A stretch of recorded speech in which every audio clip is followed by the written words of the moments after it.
The W just announced a major rule change that has left fans divided. And it's all happening after Caitlin Clark's shocking playoff exit.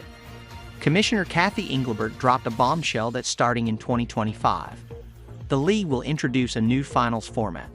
But the big question on everyone's mind, is it too late? Will these changes make any real difference to a league that's seen its ratings plummet after Clark's departure? Caitlin Clark wasn't just a player.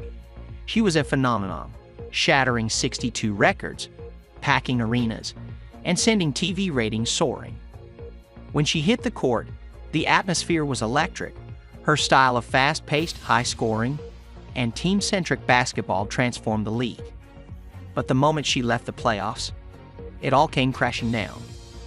Arenas went from packed to practically empty, and ratings nosedived by 80%. The WNBA suddenly found itself scrambling, and now they're hoping that these new rule changes will save the league. Starting in 2025, the WNBA will expand the regular season from 40 to 44 games with the addition of a new team, the Golden State Valkyries.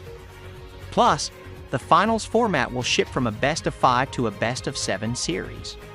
On top of that, the first round of the playoffs will switch to a 1-1-1 format, giving lower-seeded teams a guaranteed home game. But fans aren't buying it. Is adding more games really what the WNBA needs? Sure, on paper, it might sound like a good idea.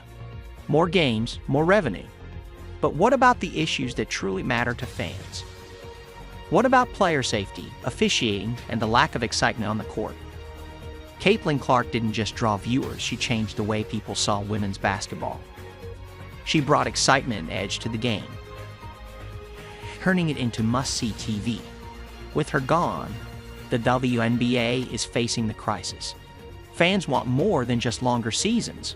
They want the kind of high-octane, skillful play that Clark brought every night, and they're not seeing it. TV ratings for the playoffs have dropped by over 80%, and games that used to pull in millions of viewers are now struggling to hit 500,000.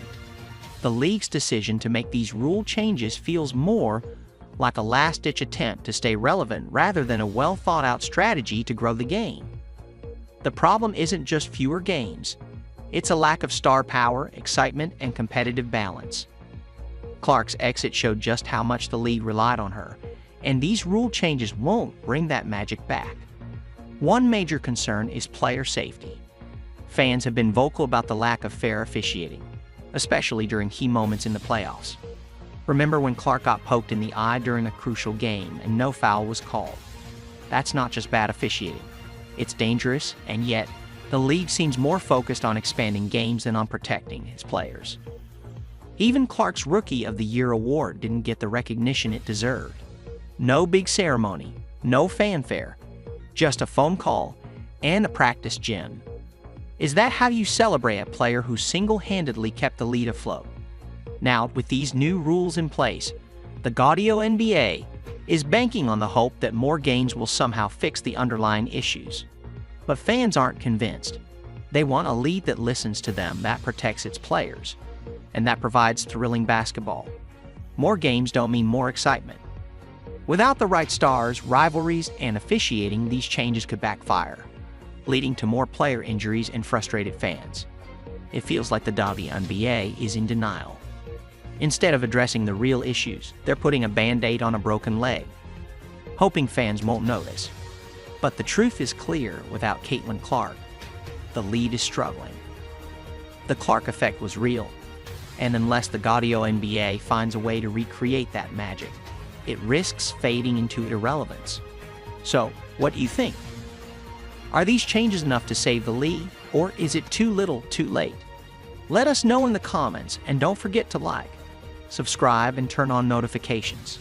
The WNBA is facing the crossroads, and only time will tell if they've made the right moves.